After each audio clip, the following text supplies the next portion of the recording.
Summer Shamanur ಅವರು ಈಗಾಗಲೇ ಹೋಗಿ ನಾಮಪತ್ರಿಕೆಯನ್ನು ಕೂಡ ಸಲ್ಲಿಕೆ ಮಾಡಿದ್ದಾರೆ ಮೇಡಮ್. ಒಂದು ಕಾಂಗ್ರೆಸ್ ಪರವಾಗಿ ಮತ್ತು ಇನ್ನೊಂದು ಪಕ್ಷೇತರವಾಗಿ. ಇವಾಗ ಕಾಂಗ್ರೆಸ್ ಟಿಕೆಟ್ ಅವರಿಗೆ ಸಿಗುತ್ತಂತ ಅವರು ಇದಾರಾ ಮೇಡಮ್, ಅಥವಾ ಅಲ್ಲಿ ವಾತಾವರಣ ಯಾವ ರೀತಿಯಾಗಿದೆ ಈಗ?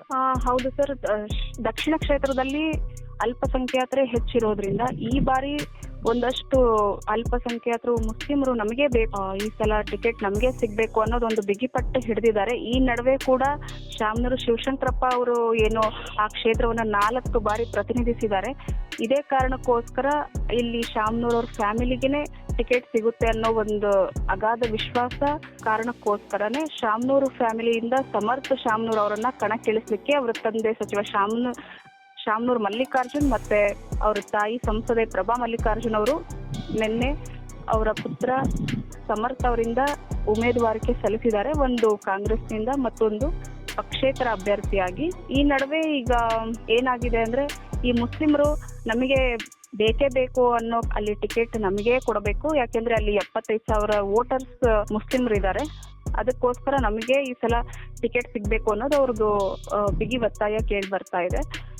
ಹಂಗಾಗಿ ಇವತ್ತು ಸಭೆ ಕೂಡ ಬೆಂಗಳೂರಲ್ಲಿ ನಡೀತಾ ಇದೆ. ಈ ಮಧ್ಯೆ ಏನಾಗಿದೆ, ಒಂದಷ್ಟು ಗೊಂದಲಗಳು ನಡೀತಾ ಇದೆ ಅಲ್ಲಿ. ಅಂದ್ರೆ ಶಾಮನೂರ್ ಅವ್ರ ಫ್ಯಾಮಿಲಿಗೆ ಇವರು ಆಲ್ರೆಡಿ ಉಮೇದುವಾರಿಕೆ ಸಲ್ಲಿಸಿದ್ದಾರೆ ಅನ್ನೋದಾದ್ರೆ ಇದು ಇವ್ರಿಗೆ ಟಿಕೆಟ್ ಸಿಗುತ್ತೆ ಅನ್ನೋದು ಮುಸ್ಲಿಮರಿಗೆ ಒಂದು ಸೂಚನೆ ಸಿಕ್ಕಂತಾಗಿದೆ. ಆದ್ರೆ ಒಂದು ಬದಲಾದ ಸನ್ನಿವೇಶ ಏನಾಗಿದೆ ಅಲ್ಲಿ ಅಂದ್ರೆ, ಕಾಂಗ್ರೆಸ್ ಸ್ವಲ್ಪ ಅಲ್ಪಸಂಖ್ಯಾತರಿಗೆ ಮಣೆ ಹಾಕುತ್ತೆ ಅನ್ನೋ ವಿಶ್ವಾಸ ಕೂಡ ಅವರಿಗಿದೆ. ಇವತ್ತು ಸಂಜೆ ಒಳಗಾಗಿ ಇಲ್ಲ ರಾತ್ರಿ ಒಳಗಾಗಿ ಟಿಕೆಟ್ ಅನೌನ್ಸ್ಮೆಂಟ್ ಇದೆ. ಯಾರಿಗಾಗ್ತೇವೆ ಟಿಕೆಟ್, ಸಮರ್ಥ ಶಾಮನೂರ್ ಅವ್ರಿಗಾಗುತ್ತಾ ಅಥವಾ ಅಬ್ದುಲ್ ಜಬ್ಬಾರ್ ಮತ್ತೆ ಇನ್ನೊಬ್ರು ಸೈಯದ್ ಖಾಲಿದ್ ಅಹಮದ್ ಅಂತ, ಈ 3ರಲ್ಲಿ ಯಾರಿಗಾಗುತ್ತೆ ಅನ್ನೋದೇ ಈಗ ನಾವು ಕಾದ್ ನೋಡ್ಬೇಕಿದೆ.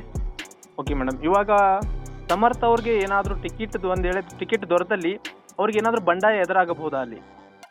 ಖಂಡಿತ ಎದುರಾಗೋ ಚಾನ್ಸಸ್ ಇದೆ. ಯಾಕೆಂದ್ರೆ ಇಷ್ಟು ಬಾರಿನೂ ಅಲ್ಪಸಂಖ್ಯಾತರು ಶಾಮನೂರ್ ಅವ್ರ ಫ್ಯಾಮಿಲಿಗೆನೆ ಬೆಂಬಲಿಸ್ತಾ ಬಂದಿದ್ರು. ಶಾಮನೂರ್ ಅವ್ರ ಫ್ಯಾಮಿಲಿಗೆ ಅವರು ಶಾಮನೂರು ಶಿವಶಂಕರಪ್ಪ ಅವರು ಏನು ಅಲ್ಲಿ ಪ್ರತಿನಿಧಿಸ್ತಾ ಇದ್ರು, ಅದೇ ಕಾರಣಕ್ಕೋಸ್ಕರ ಅವ್ರ ಬಗ್ಗೆ ಒಂದು ಗೌರವ ಇತ್ತು. ಅವರು ಕೂಡ ಕೊನೆ ಚುನಾವಣೆ ನಡೆಸುವಾಗ ಇದು ನಂದು ಕೊನೆ ಚುನಾವಣೆ, ನೆಕ್ಸ್ಟ್ ನಿಮಗೇನೆ ನಾವು ಟಿಕೆಟ್ ಕೊಡಿಸ್ತೀವಿ ಅನ್ನೋದು ಕೂಡ ಅವ್ರಿಗೆ ಮಾತು ಕೊಟ್ಟಿದ್ರು ಅಂತ ಅವರು ಹೇಳ್ತಾ ಇದ್ದಾರೆ. ಅಬ್ದುಲ್ ಜಬ್ಬಾರ್ ಅವರು ಹೇಳ್ತಾ ಇದ್ದಾರೆ ಅದೇ ತರ. ಈಗ ಆ ಮಾತನ್ನ ಉಳಿಸ್ಕೋಬೇಕು ಶಾಮನೂರ್ ಅವ್ರ ಫ್ಯಾಮಿಲಿ ಅನ್ನೋದು ಅವ್ರದ್ದು ಒತ್ತಾಯ. ಆದ್ರೆ ಈಗ ಮತ್ತೆ ಅಲ್ಪಸಂಖ್ಯಾತರಿಗೆನೆ ಮತ್ತೆ ಟಿಕೆಟ್ ಮಿಸ್ ಆಗ್ತಿರೋದ್ರಿಂದ ಒಂದಷ್ಟು ಈಗ ಆಲ್ರೆಡಿ ಬಂಡಾಯ ಎದ್ದಿದ್ದಾರೆ. ಅಭ್ಯರ್ಥಿಯಾಗಿ ಹಿಂದೆ ಸೈಯದ್ ಸೈಫುಲ್ಲಾ ಅವರ ಫಾರಂ ಏನು ಬಿ ಫಾರಂ ಸಿಕ್ಕಿತ್ತಲ್ಲ ಹಿಂದೆ 2008ರಲ್ಲಿ, ಅದನ್ನ ಶಾಮನೂರು ಮಲ್ಲಿಕಾರ್ಜುನ್ ಅವರು ತಿದ್ದುಪಡಿ ಮಾಡಿ ಸಲ್ಲಿಸೋಕ್ ಹೋಗಿ ಆ ಫಾರಂ ರಿಜೆಕ್ಟ್ ಆಗಿತ್ತು. ಆ ಸಮಯದಲ್ಲಿ ದಕ್ಷಿಣದಲ್ಲಿ ಯಾವ ಅಭ್ಯರ್ಥಿನೂ ಕಾಂಗ್ರೆಸ್ನಿಂದ ಇಳಿದಿರ್ಲಿಲ್ಲ. ಇದೇ ಕಾರಣಕ್ಕೋಸ್ಕರ ಒಂದಷ್ಟು ಆ ಮುನಿಸು ಇನ್ನೂ ಅವರಲ್ಲಿ ಇದೆ.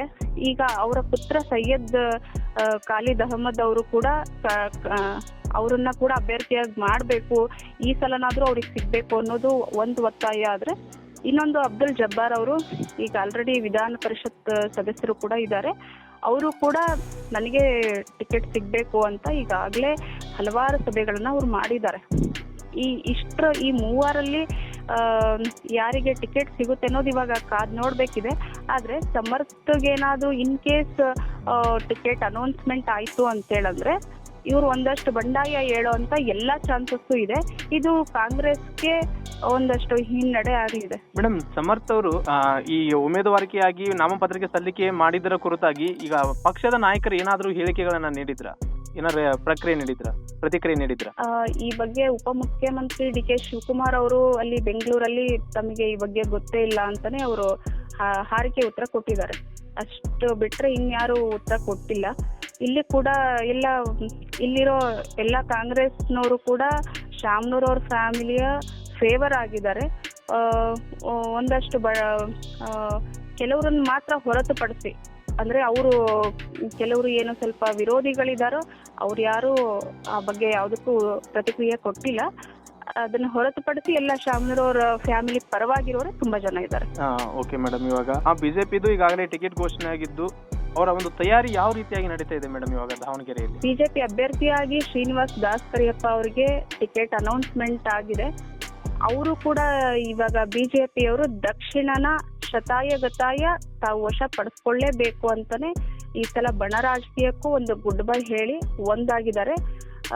ಇದು ಕೂಡ ಒಂದು ಸಂಚಲನ ಮೂಡಿಸುವಂಥದ್ದು. ಯಾಕೆಂದ್ರೆ ಇಷ್ಟು ದಿನಗಳ ಕಾಲ ಅವರು ಬಡ ರಾಜಕೀಯದಲ್ಲಿ ಇದ್ರು.